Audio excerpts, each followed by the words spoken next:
umat manusia, kalau boleh saya beberkan untuk saat ini,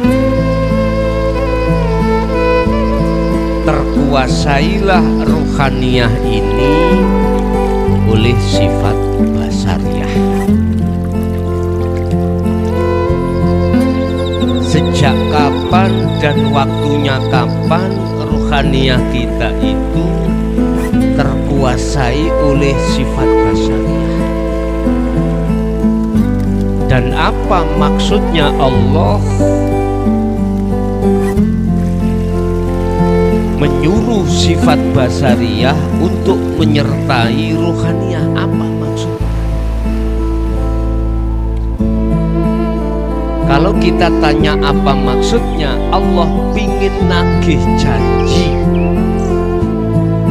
pada ruhaniyah, atas dasar ruhaniyah tidak akan bercinta, tidak akan menyembah kecuali pada Allah.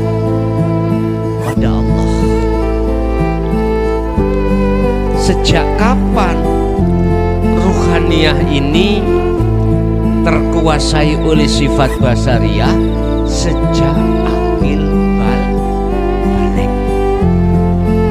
Sejak akil balik. Di dalam sifat basariyah akan memunculkan nafsu dua, nafsiyah dan amarah.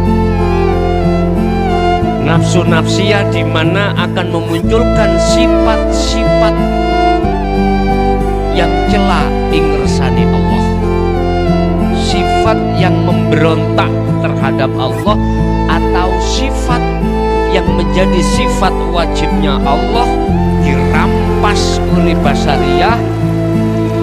Kemudian ruhaniyah ini terpengaruh dengan propagandanya sifat basariyah. Iki kondisi umat manusia. Jikalau ruhaniyah ini terkuasai oleh sifat basariyah, maka karakter kita sebagai manusia, condongnya hati, condongnya ruhaniyah tidak pada Allah, tetapi condongnya ruhaniyah terhadap hubbus syahwat.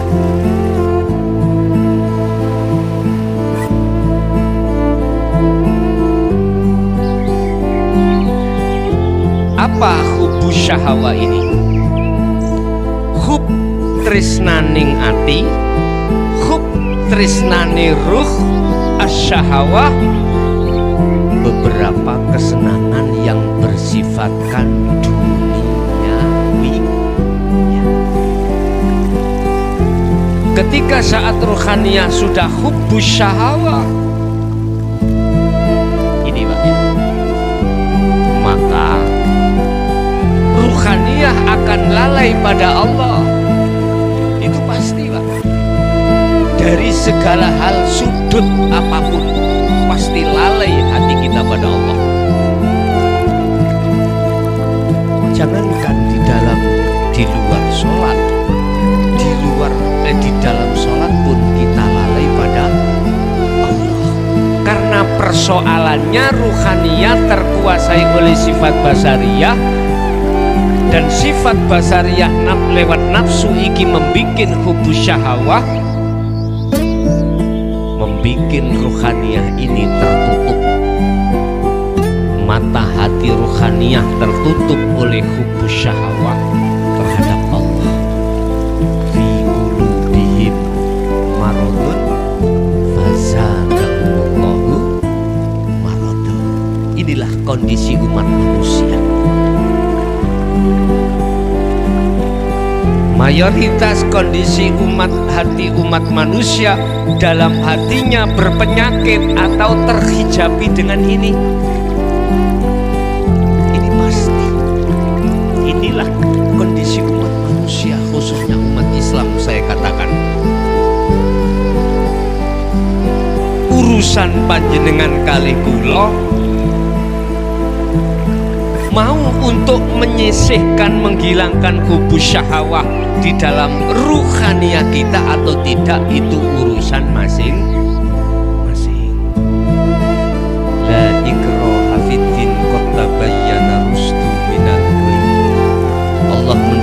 ajaran yang disebut tauhid. Ajaran dinul haq ini sebetulnya untuk membebaskan ruhaniyah dari belenggu nafsu ini, songko dene kubu syahwah biar lepas. Kalau lepas ruhaniyah bisa kembali kepada Allah, bisa sampai usul kepada Allah.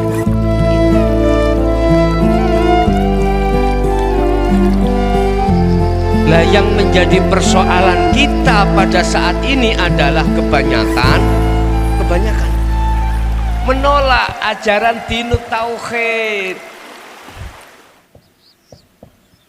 dinul haq.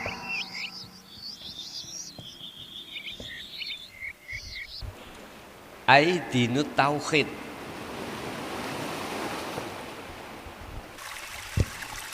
Kalau manusia itu sudah menolak dinul haq atau dinul tauhid, jangan harap bisa kembali kepada Allah, bisa wusul pada Allah. Karena jeratan ruhaniyah ini lewat hubus syahwah masih bulet mengikat pada kita. Laksana gini, apa mungkin saya bisa sampai ke Surabaya Mronggalan sementara jasad saya di Mojokerto tadi dirantai, dicagak? Bisa? Enggak bisa. Harus kita lepaskan dulu rantai itu, baru saya bisa berjalan menuju dan bertemu panjenengan di Mronggalan. Sama kita pada Allah. Ikatan ruhaniyah ya dari nafsu nafsiyah lewat sifat basariyah ini kita lepaskan. Bagaimana caranya melepaskan? Simple, jenengan pun ngertos pun ngaji mulai dasar kemarin. Kembali kepada surat Al-Insan. Al-Insan ayat 25 26. Pun iki sistemnya. 25 Allah katakan wadhkur isma rabbika bukrata wa asila. Muhammad, mulai pagi sampai sore, walaupun jasmanimu itu kerja, jasmanimu itu bersosialisasi dengan murid ketika jadi guru, bersosialisasi dengan penjual manakala menjadi pedagang, pembeli, bersosialisasi dengan di kantor karena pelayanan, di sawah, macam-macam. Bahkan bersosialisasi dengan istri atau suami dalam rangka hubungan intim. Loh, sampai di situ. Gunakan mulai pagi sampai sore hatimu berzikir. Nah ini. Zikir mana yang dimaksud di sini Bapak Ibu? Simple. Sir dan sirul asrar. Karena dengan zikir inilah akan bisa mendatangkan syarat mutlak. Manakala satu hamba ingin bertemu pada Allah ada dua syarat. Ini tertuang di dalam surah Al-Kahfi ayat 110.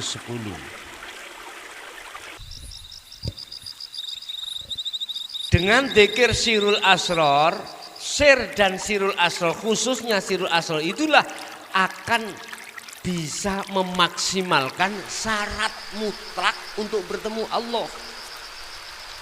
Yang itu tertuang di dalam surat Al-Kahfi ayat 110. Dua syarat, Pak. Apa? Pertama, falyamal amalan sholihan. Anda kewajiban untuk melaksanakan ruhaniyah itu berzikir, yang zikir itu bisa sampai pada Sang Yang Tunggal. Gak apa-apa ya saya mengatakan Sang Yang Tunggal. Kalau bahasa Quran Sang Yang Ahad. Ojo fanatik dengan Arab lho ya. Maksudnya ya padha wae. Ahad cara munggo Arab, cara munggo Indonesia kita Esa, cara munggo Jawa tunggal. Sang Yang Tunggal. Enggak apa-apa nggih?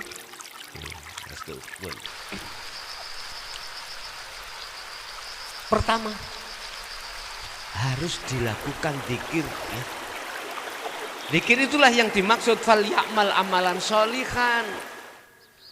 Selanjutnya yang kedua adalah wala yusyrik bi ibadati rabbi ahada.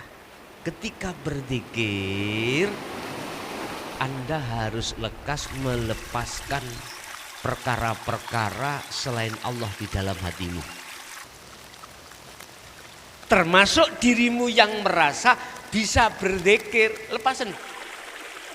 Anda harus antak budallaha. Ketika saat menyembah Anda seakan-akan kau bisa melihat Allah. Kalau tidak, maka seakan-akan kau selalu dilihat Allah. Ini kan masih ada dua tuh Pak ya. Ada yang melihat, ada yang dilihat. Memang itu prosesnya. Di dalam Sirul Asrar, di Su'aul Basiroh pos pertama itu seperti itu. Anda merasa selalu dilihat Allah.